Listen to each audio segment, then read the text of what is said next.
Et dire en même temps son regret de ne pouvoir être là parmi nous ce matin, compte tenu justement de l'importance de cette rencontre. Peut-être une première, je ne sais pas si c'est venu ailleurs, mais nous avons trouvé qu'à l'occasion de cet institut qui portait sur la sécurité et la gestion de la sécurité en Afrique, était une excellente occasion pour nous de réfléchir sur un des aspects peut-être les plus centraux et souvent les plus ignorés de ce que nous proclamons tous en tant qu'universitaires, la liberté académique. Il est évident qu'à chaque fois, c'est ce qui était à la base de cette rencontre, de cette table ronde, qu'autour des enjeux des libertés académiques, que ce soit dans sa défense ou dans sa violation, il y a toujours une question d'État. Et un bord dit il y a la sécurité de l'État qui doit prévaloir sur les intentions souvent secrètes des partenaires de l'espace universitaire. Et évidemment, de l'autre côté, il y a une tentative de limitation de ce qu'on pourrait appeler les abus de ce même État. Donc, c'est peut-être là l'occasion d'un débat et de tirer de l'expérience, surtout des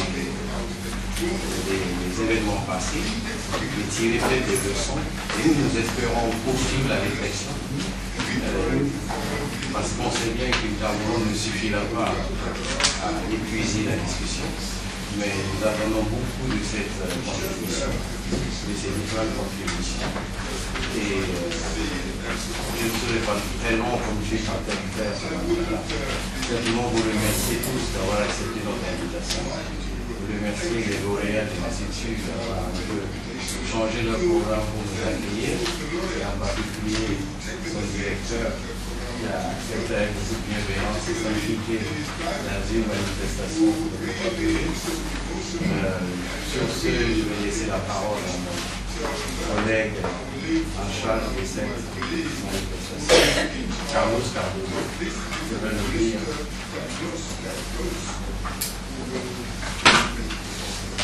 S'il est prêt. Il est prêt. Je vais le dire.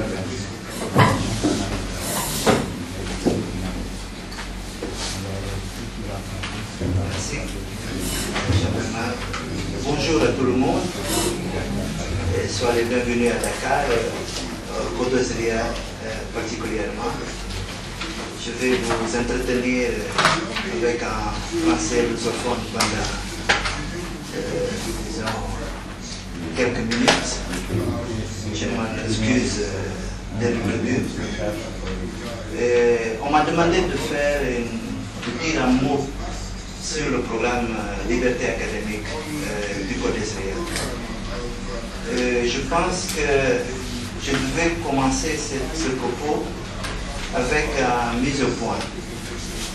serait mise au point en rapport avec la définition de ce qu'est liberté académique en singulier. Là, je vais après parler de liberté académique des fois en pluriel, des fois en singulier. Mais ce n'est pas pour alimenter une querelle que je vais faire ça sur la définition, mais c'est plutôt pour nous situer, disons, dans une même plateforme en ce qui concerne le sujet central de notre débat d'aujourd'hui. Qu'est-ce que c'est la liberté académique? D'abord, il faut dire que la liberté académique constitue... La liberté académique est conçue d'une manière négative, en termes négatifs. Ça veut dire en termes d'autonomie institutionnelle par rapport à l'intervention externe, notamment à l'intervention de l'État. Et aussi par rapport à l'autonomie des enseignants vis-à-vis de la direction et de l'administration de l'université. Le Code Ezria se situe plutôt dans une tradition qu'on a convenu appeler la tradition africaine. Ça veut dire une conception qui voit la liberté académique pas seulement en termes négatifs, en termes d'autonomie institutionnelle, mais aussi en termes de responsabilité sociale des chercheurs et des universitaires. Et selon cette conceptualisation, il serait aussi erroné de penser que les contraintes qui se posent à la liberté académique en Afrique, mais aussi de toute une pratique au niveau des universités. Mais il a aussi une dimension épistémologique quand on discute de la liberté académique.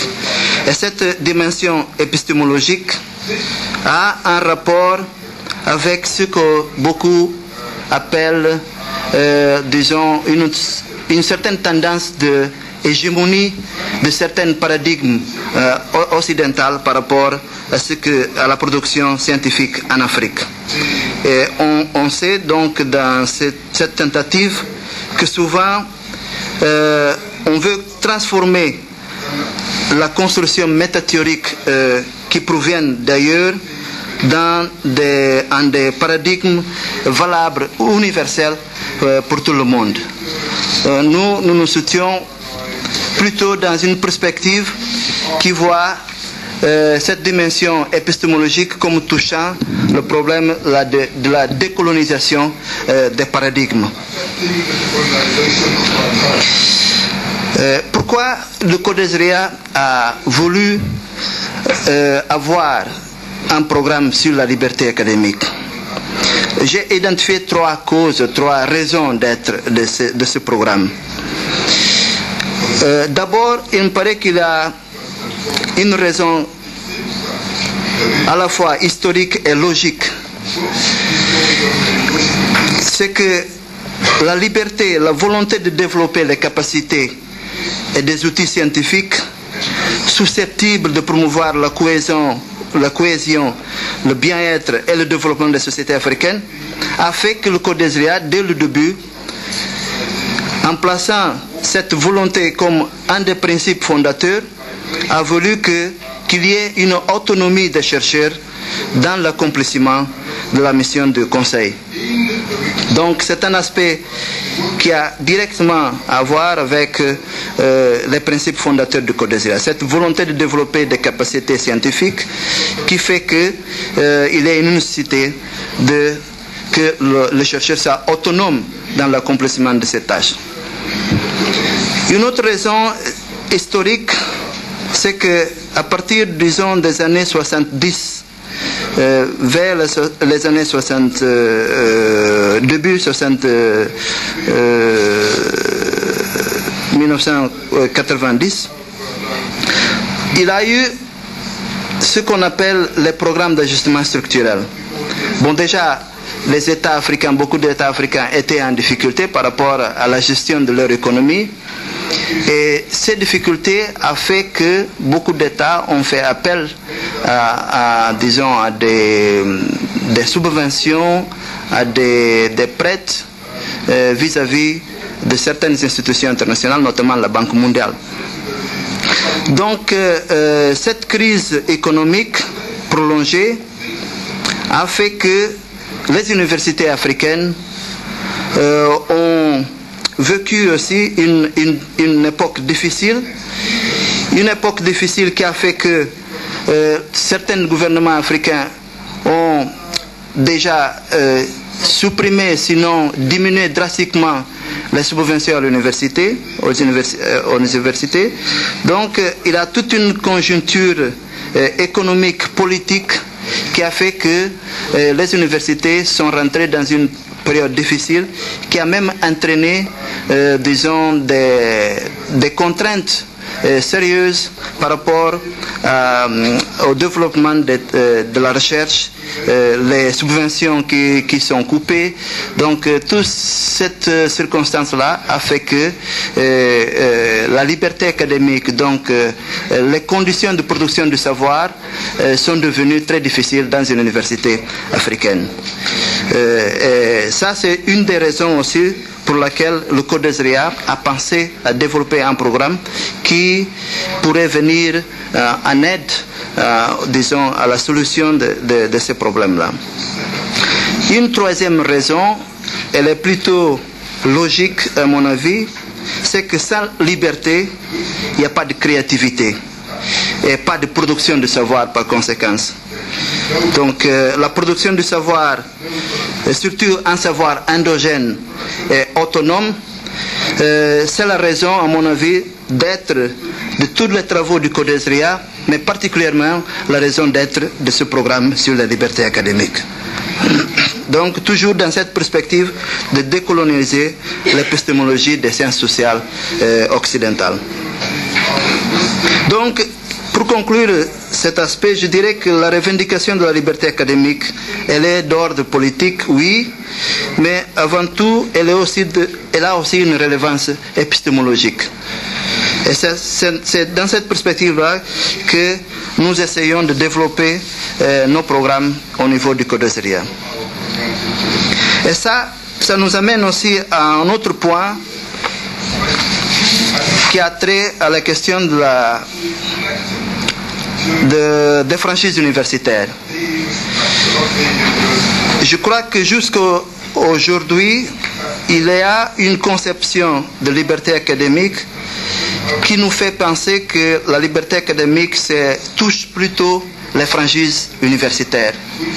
Nous pensons qu'une conception holistique de la liberté académique doit dépasser cette question de franchise universitaire.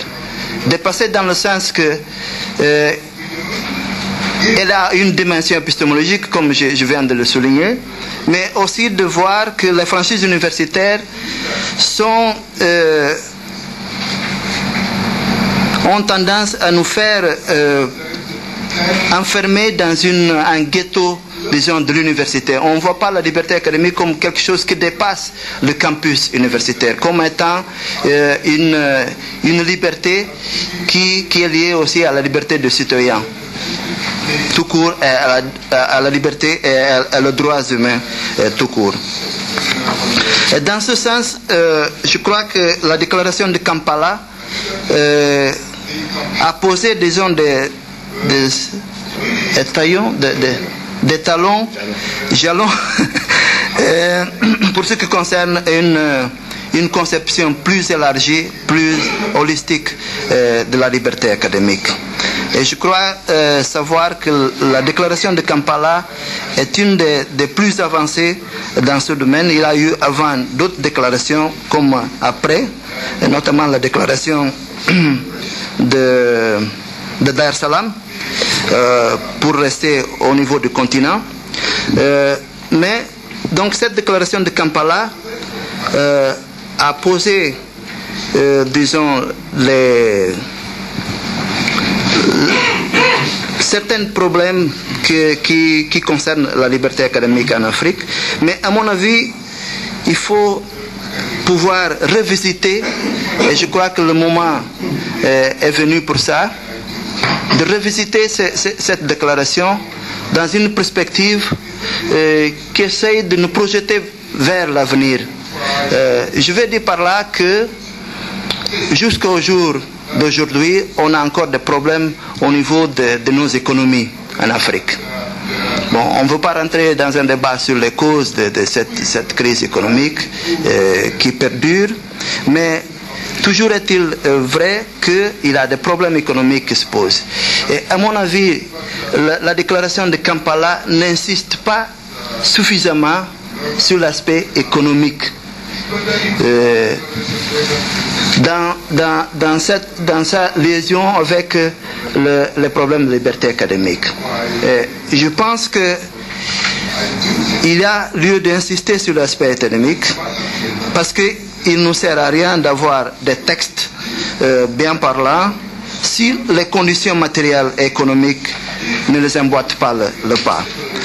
Donc, il y a qu'un article, à ma connaissance, qui est dédié à cet aspect économique, qui dit que les États africains doivent, disons, créer les conditions pour que cette liberté académique puisse avoir lieu dans les universités africaines.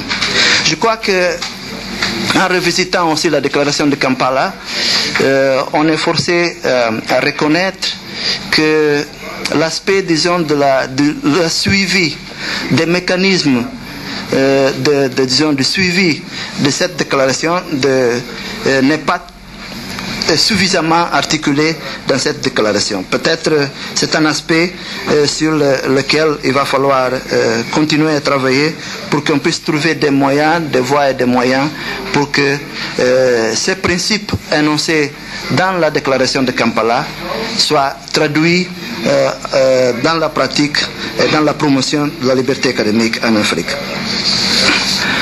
Ceci dit, on pourrait s'interroger sur en quoi consiste le programme de liberté académique au CODESRIA.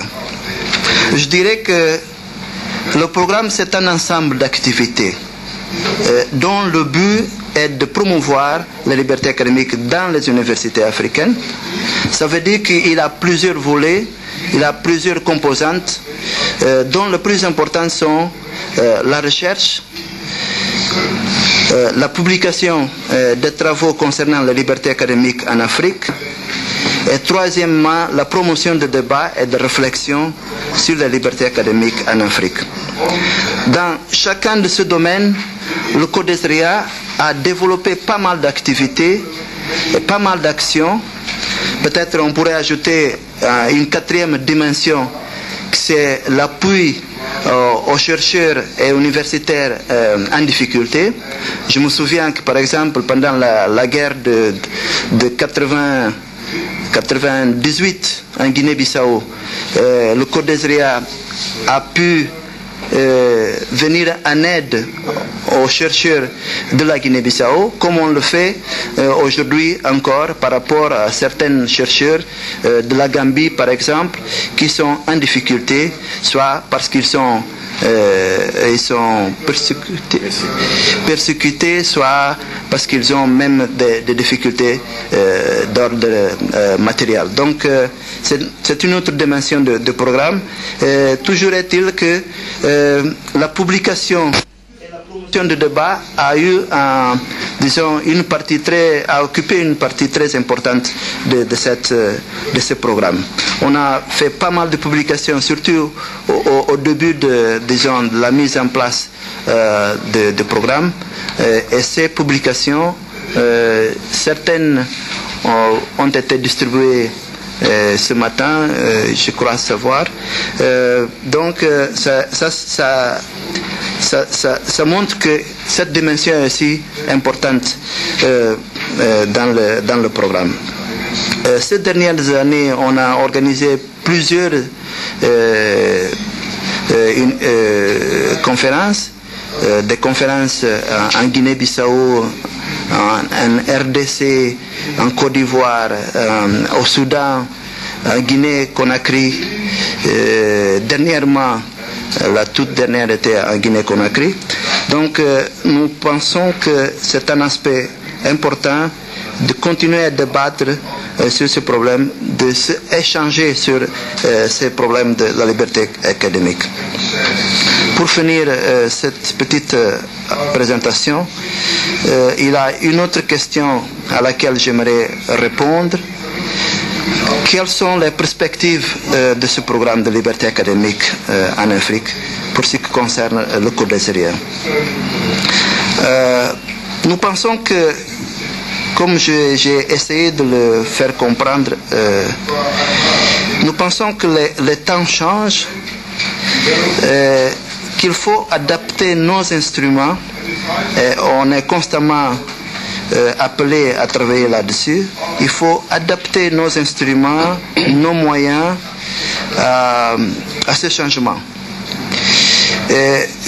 Je crois aussi savoir qu'au niveau de la politique, les sociétés africaines ont connu des évolutions remarquables dans ces dernières 10-15 années.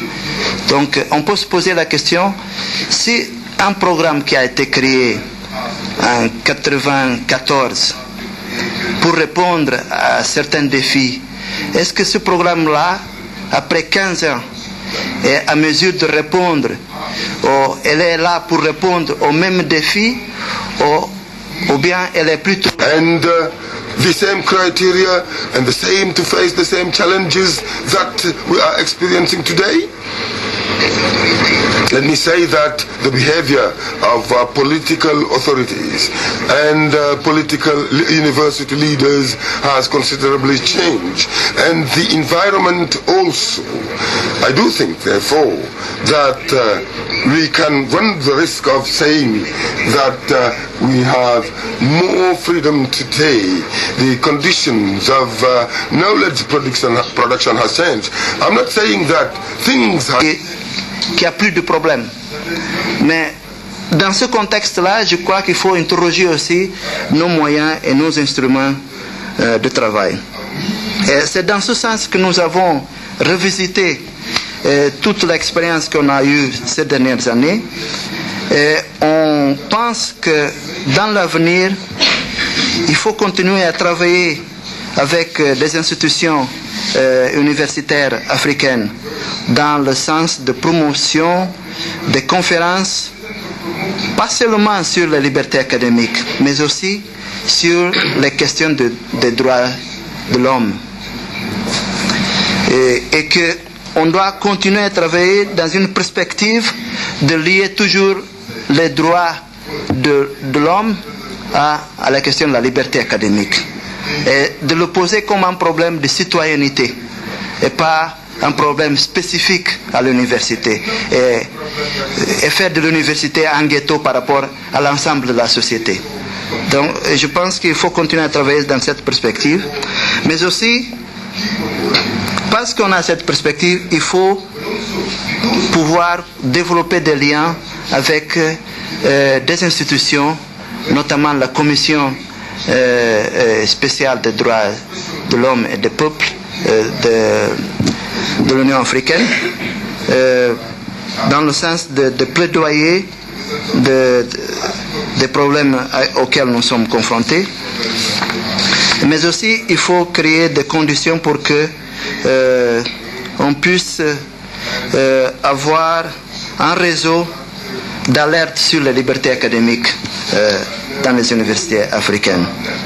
Et aussi travailler dans le sens de promouvoir des publications qui reflètent les problématiques qui sont discutées et qui sont posées au niveau de débats sur la liberté académique.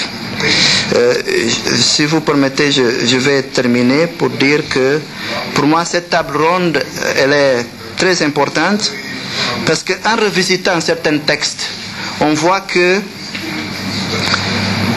il y a un problème qui se pose entre une tension, peut-être une tension salutaire entre les problèmes de liberté académique et la sécurité d'État. Très souvent dans les textes, je prends par exemple le texte de la Charte africaine des droits de l'homme et du peuple, on voit que d'un côté, on fait le plaidoyer pour plus de liberté, notamment la liberté d'expression, mais en même temps, dans le même paragraphe, on parle de la nécessité de préserver la sécurité d'État.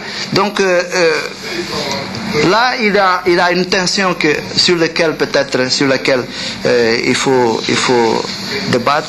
Et c'est pour cela que je pense que la table ronde que nous proposons, ça peut être une bonne contribution par rapport à un débat sur ces aspects-là. Merci et excusez-moi d'être long et aussi de vous parler en français.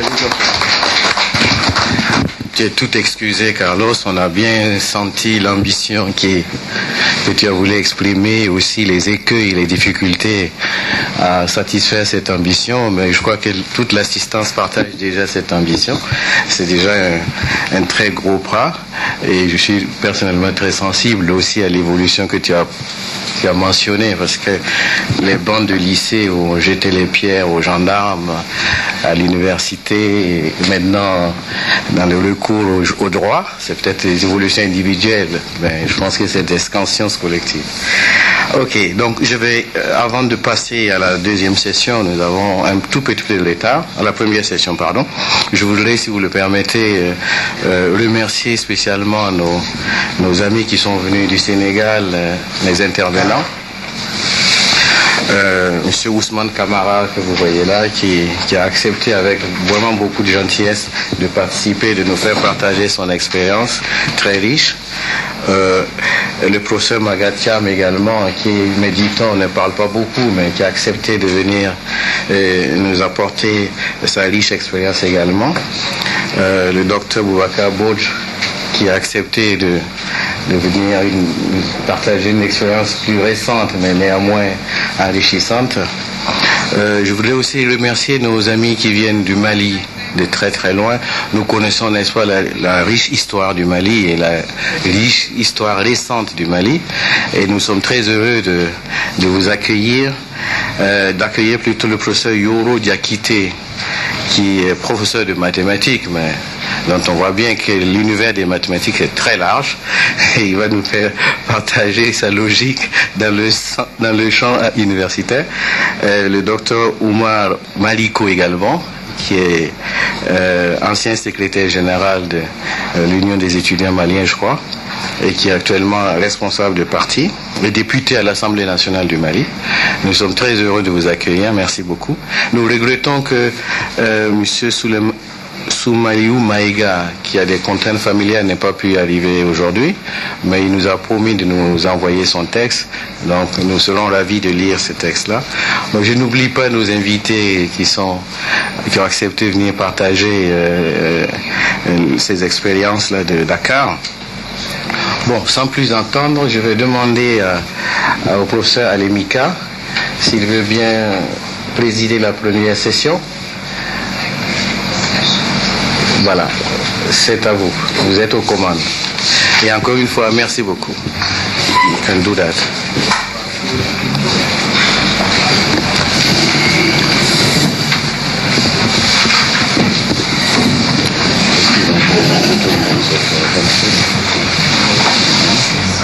Il y a beaucoup de gens.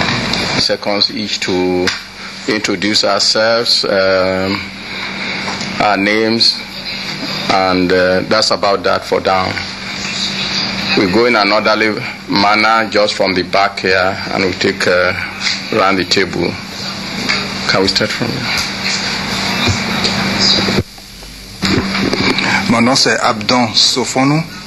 Je suis assistant de programme au département recherche Codesria.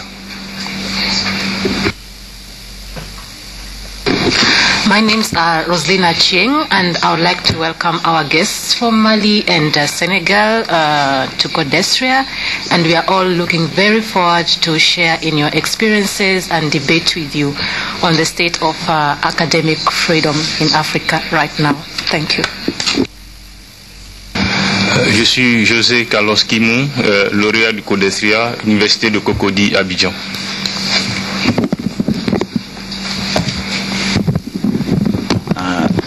Thank you very much. I'm Gordon Onyango. I'm a laureate of Codesria, and I'm from Kenyatta University from Kenya. Thank you very much.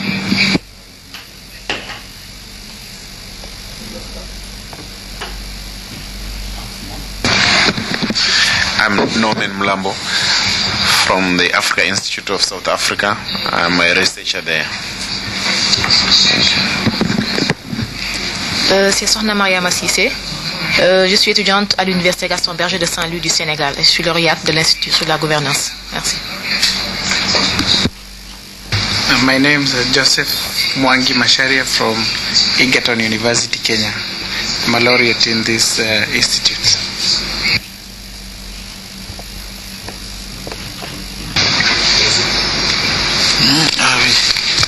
Moi, c'est Diassé Diop, secrétaire général du syndicat autonome de l'enseignement supérieur, enseignant de géographie à la faculté de lettres et sciences humaines de l'Université Cheikh Anta Diop.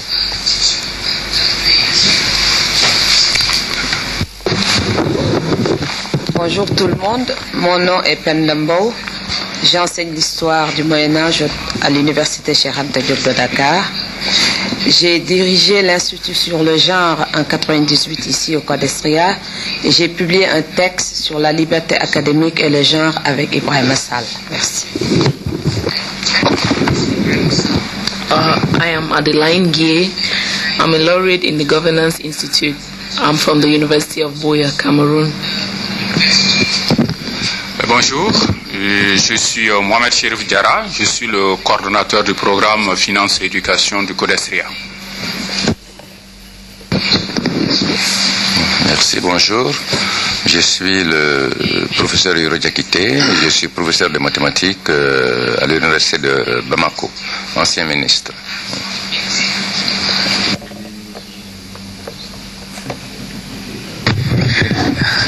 Bonjour, je suis Dr Omar Mariko, je suis médecin généraliste.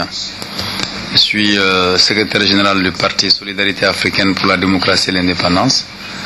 Et effectivement, ancien dirigeant de l'association malienne, de l'association des élèves étudiants du Mali, 90-91. Et je viens d'être élu député. Je ne suis pas encore rentré.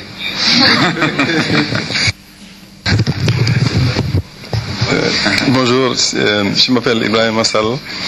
Je suis un simple citoyen de Codesria où on me fait coordonner le programme de recherche, ou plutôt le département de recherche. Bonjour tout le monde, je m'appelle Aboubakr Tandia, lauréat de l'Institut et je suis de l'Université Gaston Berger de Saint-Louis, Sénégal.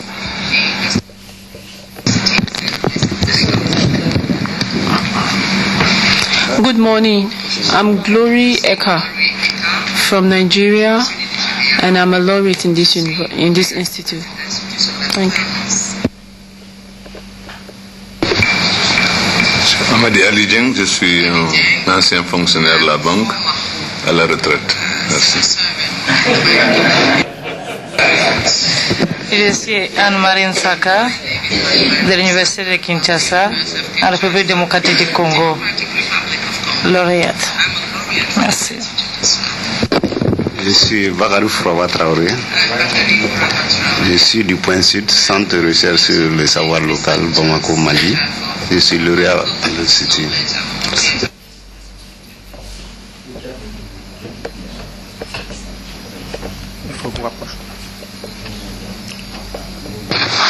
I'm Richard Akum Codesria.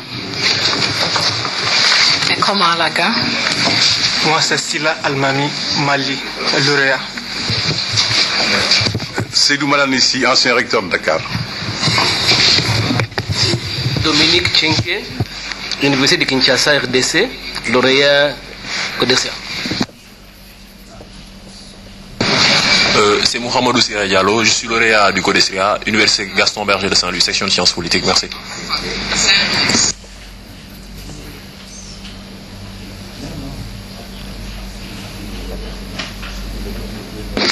Hello, Saka Lukman, University of Ilorin, Nigeria, a laureate for this institute.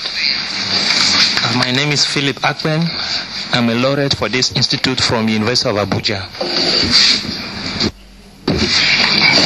My name is Takai Chibanda. I'm a Zimbabwean, and I head the Administration and Finance Department of Codestria. Thank you. The other people have earlier been introduced by the the Deputy Executive Secretary for Codestria. The task for the next 30 minutes thereabout is a very serious one, and I do hope we pay attention to that 30 minutes because in a standard hotel, I learned they serve about 3, 4, 5 courses. And what this program is supposed to do is to serve only the first course. And so we're not going to say everything today. We will serve only the appetizer, which is the first course. And so we're going to be asking our speaker to speak for between 7 and 8 minutes. I've been a teacher most of my life, never been a politician. I watch politicians, they speak much longer than teachers, and teachers, I have the responsibility of stopping them when it is 8 minutes, and I'm going to do just that for this occasion. I look at the list they've been introduced, and it just reminds me what we say back home in Nigeria. When politicians gather, you have these, what we call the X's, former. And the former has become so an equalizer that they've coined another one. And they said, if you just left an office, you were a former minister. If you left 5 years ago, you were an ex-minister. And if you left 10 years ago, you say once a minister, or so at least we don't know when you were a minister, but we knew you were a minister. And in that case, we know the ages of the formers, and they were no longer equal. So even among the exes, there are those that are senior and those that are junior. I can see from the faces without being told that there are formers, there are exes, and long time or once upon a time ministers. So we are very happy to have you, and this is a very important issue. I will not make any comment until after the presentation, so we just go to the business on the state security and academic freedom, just to say that we must start from the point of view there's actually no conflict between the two. A state that represses academic freedom can never be a stable state in the long run. It will lack knowledge that it requires to survive in the long run and will eventually collapse. And I think we must start from that understanding. I've worked with security people. They always believe there's a contradiction between the two. You cannot have a state survive if you don't have economic freedom, because you will have no knowledge basis on which to survive and on which to progress. And on that basis, I call our first speaker, Usman Kamara, to give us his reflection in 7 minutes. We are happy to have you.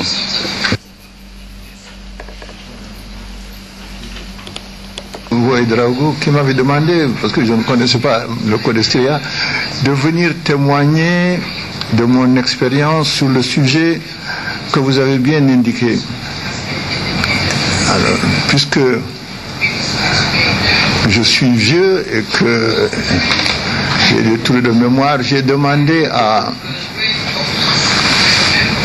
2 témoins de mon époque de m'accompagner, puisque dans le sujet qui nous occupe aujourd'hui, j'ai été étudiant dans cette université, j'ai été chargé de la sécurité dans ce pays comme directeur de la Sûreté nationale. J'ai eu affaire avec le campus universitaire.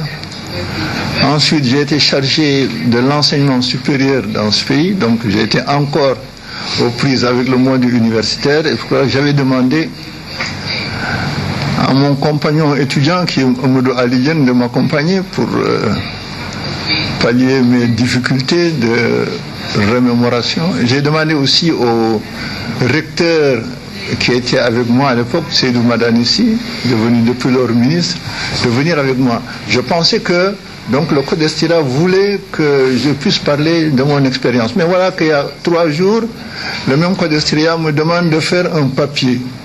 Or, puisque je ne suis pas un fabricant de discours, j'ai voulu ne pas venir, mais puisque j'avais dit déjà oui, je suis venu, j'ai fait quand même un papier, mais que je ne vais pas lire parce que ce n'est pas dans mon habitude, je vous le remets. Merci. Pendant donc, Mr. Président, vous avez dit 7 minutes, même je ferai moins, parce que je pense effectivement que la meilleure façon de procéder, c'est d'avoir des échanges. C'est pourquoi je ne voudrais pas truster la parole. Dans le sujet qui nous préoccupe, sûreté de l'État et liberté académique, effectivement le document qui nous a été donné, qui est la déclaration de Kampala, lorsque je l'ai vu, je me suis rendu compte que c'était fait pas pour nous les francophones, puisque la traduction que j'en ai reçue ne m'a pas beaucoup édifié. Heureusement que j'ai été pendant 4 ans ambassadeur du Sénégal en Grande-Bretagne, parce que ce qu'il y a de plus important pour moi dans cette déclaration a été enlevé de la version française, par exemple, mais the declaration be a standard bearer, effectivement, un porte-drapeau n'est pas dans la version française. Donc, je voudrais laisser de côté la déclaration de Kampala et vous parler de ce que moi-même j'ai vécu ici. Je pense que c'est cela, à mon avis, qui est le plus important. Dans le sujet qui nous préoccupe, il y a un fait continu que je pourrais appeler, moi, une espèce de dialectique entre le pouvoir politique et le monde universitaire. Avec maintenant comme pion, ce que je pourrais appeler les étudiants, les enseignants et les chercheurs d'un côté, de l'autre côté, évidemment, ceux qui sont chargés de représenter l'État, en un mot, le gouvernement et ses services. Ayant été étudiant ici, premier volet, c'était une époque où le pouvoir politique était représenté par une puissance d'occupation qui était la France. Les étudiants étaient considérés comme non pas des adversaires, mais comme pratiquement des alliés potentiels pour faire continuer ce que je pourrais appeler la présence française ici. Et en cela, les étudiants étaient véritablement dans l'establishment, c'est-à-dire que nous étions pratiquement des gens très bien logés. Il y avait plus de chambres que d'étudiants. Nous pouvions dans l'année changer plusieurs fois de chambre. Nous étions habillés par des couturiers français. Nous avions Blima, nous avions de grands tailleurs ici, pour dire que vraiment nous étions des étudiants assez particuliers. Et nous avons été à tout ce que j'appellerais les manifestations de la France, parce que chaque fois qu'une escadre française venait ici, nous étions invités par le gouvernement général. Donc la conception du politique consistait à faire des étudiants une espèce de collaborateurs et de représentants ou de successeurs éventuels d'une présence française. Si je dis ça, c'est parce que j'ai retrouvé la même chose lorsque j'ai été de l'autre côté. Lorsque le second palier étant chargé plus ou moins de contenir les étudiants et de contenir le monde universitaire dans ses limites, je me suis rendu compte effectivement qu'il y avait comme un binôme. Vous avez d'un côté ceux qui doivent travailler, faire des recherches, qui est le monde universitaire, et vous avez de l'autre côté ce que je pourrais appeler le fruit qui vient pénétrer, le verre qui vient pénétrer dans le fruit, c'est-à-dire ceux qui veulent dévier cette charge-là. Et c'est pourquoi, avec tout le respect que je dois à la déclaration de Kampala, j'ai estimé que cette déclaration n'était pas assez réaliste, dans la mesure où il est difficile à un pouvoir politique de ne pas jeter un coup d'œil sur ce qui se passe dans les campus universitaires. Et à ce moment-là, je pense que lorsqu'on a introduit ce que j'appelle le vert, c'est-à-dire la politique dans les campus, où on s'est rendu compte que l'étudiant vivant dans les cités universitaires était comparable à l'armée, dans nos pays africains, on s'est rendu compte qu'il y avait deux forces, parce qu'ils étaient encasernés. Les militaires, on l'a vu, ils ont pris le pouvoir un peu partout. Et d'autre part, les étudiants dont on pouvait se servir comme une force de manœuvre. Et qu'est-ce qui s'est passé? Parce que je ne connais que l'expérience de mon pays. On a essayé de limiter les dégâts en pensant qu'il fallait les contenir au maximum dans leur périmètre. D'où ce problème de franchise universitaire ces franchises universitaires, lorsque c'est le 3e palier, ministre de l'enseignement supérieur dans ce pays, j'ai essayé de comprendre. Try to understand what it is all about, what it was all about, and I used the Vice Chancellor, Seydou Madani, and said that it was fine to have academic freedoms, but since I represent the state and the government, for me, it would be suicidal. Ce qui se passait dans le campus, et puisqu'il ne fallait pas avoir des forces de police et des forces paramilitaires, on a pensé qu'on pouvait avoir à l'université ce qu'on pourrait appeler le nom importe peu, des vigiles, des gens qui seraient plus ou moins chargés de veiller à la sécurité sans s'attirer les foudres de ce que j'appelle l'opinion universitaire internationale.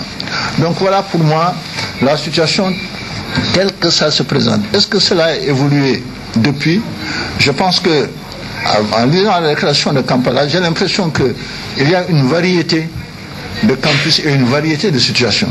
Nous pouvons parler que dans la situation que je connais ici au Sénégal, je pense qu'on a essayé de faire un compromis assez dynamique entre ces deux choses-là, une espèce de refus à l'anarchie en disant on ne laisse pas les gens faire ce qu'ils veulent dans l'université, mais d'un côté, de l'autre part aussi, ne pas avoir une espèce de militarisation de l'endroit où effectivement doit régner une sérénité pour que le travail soit fait. Je pense que c'est cette recherche d'harmonie qui a abouti avec évidemment des hauts et des bas à la situation que nous vivons aujourd'hui. Voilà moi. Briefly said, in order to keep wisdom.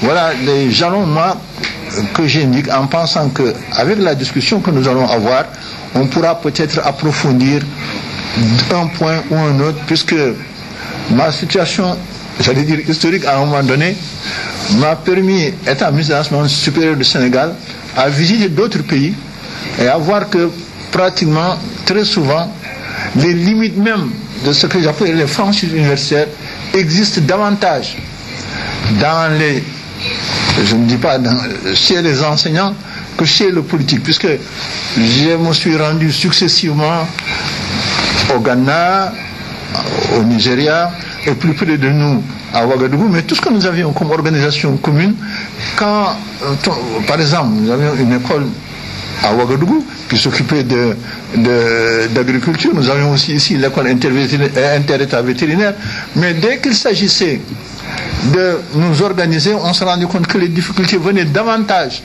des enseignants que des politiques. Ça pose aussi un problème. Dans cette université même, pour permettre que des chercheurs comme Cheikh Anta Diop puissent s'exprimer, on s'est heurté à ce que j'appellerais à des limites qui sont dues à la formation même académique reçue par les enseignants. Et il est étonnant que quelqu'un comme Cheikh Anta Diop ait eu des difficultés énormes à pouvoir dans son propre pays transmettre son savoir, parce que simplement il n'obéissait pas à un certain cursus universitaire. Et ça, pour moi, c'était aussi incompréhensible que de vouloir parler chinois à quelqu'un qui était français. Et ça aussi, je pense que c'est un point de réflexion sur lequel on devrait se pencher pour faire en sorte peut-être que l'université africaine soit véritablement africaine, en se débarrassant peut-être d'un certain nombre de préjugés amenés ou importés, ou bien alors qu'on essaye peut-être de penser pour nous-mêmes et par nous-mêmes. Monsieur le Président, Monsieur Chairman, je m'excuse d'avoir un peu débordé. Merci.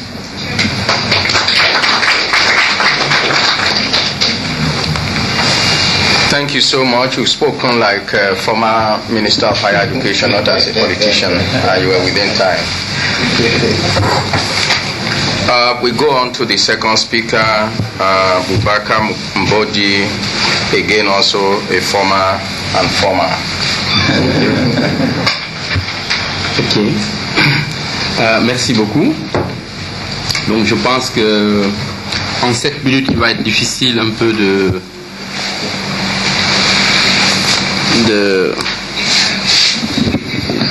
pouvoir lire des textes. Et donc, comme le doyen chez le ministre qui est à mes côtés, je vais essayer un peu de condenser le propos de ma communication à travers des témoignages. Mais je crois qu'il faut aussi souligner que c'est important dans ce genre de colloques, de rencontres, quand même de rafraîchir la mémoire sur des cas iconoclastiques de violation des libertés académiques et aussi de l'autonomie universitaire. Parce que c'est très pédagogique, ça nous permet de découvrir les liens, ces liens dialectiques dont il parlait, entre la logique des États et un peu, disons, la logique des savoirs. Parce que c'est deux logiques qui sont totalement différentes. Et je pense qu'il y a eu des exemples célèbres qu'il est important de noter avant de venir ici regarder ce qui s'est passé dans un passé récent chez nous.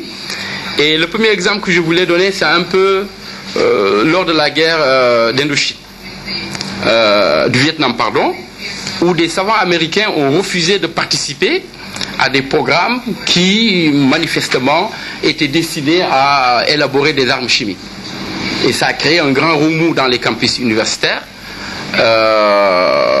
Et c'est à partir de ce moment aussi que les États-Unis se sont dotés d'un certain nombre de lois qui sont apparues justement lors de la guerre du Golfe, qui en fait interdisait ouvertement aux enseignants d'avoir des opinions contraires à la politique étrangère des États-Unis. Je crois que ça c'est un exemple important. Il y a aussi l'exemple de ce qui s'est passé en Espagne sous l'ère de Franco, qui a été aussi une répression violente des enseignants, des activistes de gauche par rapport à leurs opinions. Et également ce qui s'est passé sous Pinochet au Chili, qui a été également une forme vraiment très, très ouverte de répression systématique des enseignants. Et je pense que, comme je l'ai dit, donc, ces exemples permettent de rafraîchir la mémoire et de essayer de voir un peu comment nous pouvons comprendre cela. Si on ne va pas à la base pour voir à la naissance des universités qu'est-ce qui a motivé en fait l'érection des franchises universitaires, donc je pense qu'on aura raté quand même quelque chose. Après maintenant, il y aura l'exercice d'internaliser cela à nos sociétés et de voir en fait comment nous pouvons analyser les choses. Et je crois qu'un fait important, c'est que, comme l'a dit quelqu'un tout à l'heure, je pense que les franchises postulent déjà donc de la supériorité donc de la pensée critique sur toute forme d'autre pensée, qu'elle soit religieuse, etc., etc. Et que c'est partant de cette notion-là que les gens ont voulu que cette pensée critique s'épanouisse non seulement pour le savoir en lui-même, mais également puisse s'épanouir en direction de la société. Parce que la fonction essentielle qu'on a pu découvrir des universités, c'est qu'elles ont été très critiques et ont amené très souvent les sociétés, elles leur ont donné les instruments de leur évolution. Ça, c'est très important. Parce que toutes les évolutions, comme le disait tout à l'heure le Sherman, un gouvernement qui ne respecte pas la pensée rationnelle, qui ne respecte pas la liberté de penser, surtout critique, ce gouvernement-là ne saurait prospérer. À terme, je pense qu'elle fera face à des contradictions qui risquent de l'emporter. Donc je pense que cela est extrêmement important. Et donc, on peut affirmer, je pense, que les libertés académiques, comme l'autonomie universitaire du reste, sont menacées par des intérêts politiques et idéologiques des groupes au pouvoir. Ça, c'est un premier aspect. Que la signification sociale de la liberté académique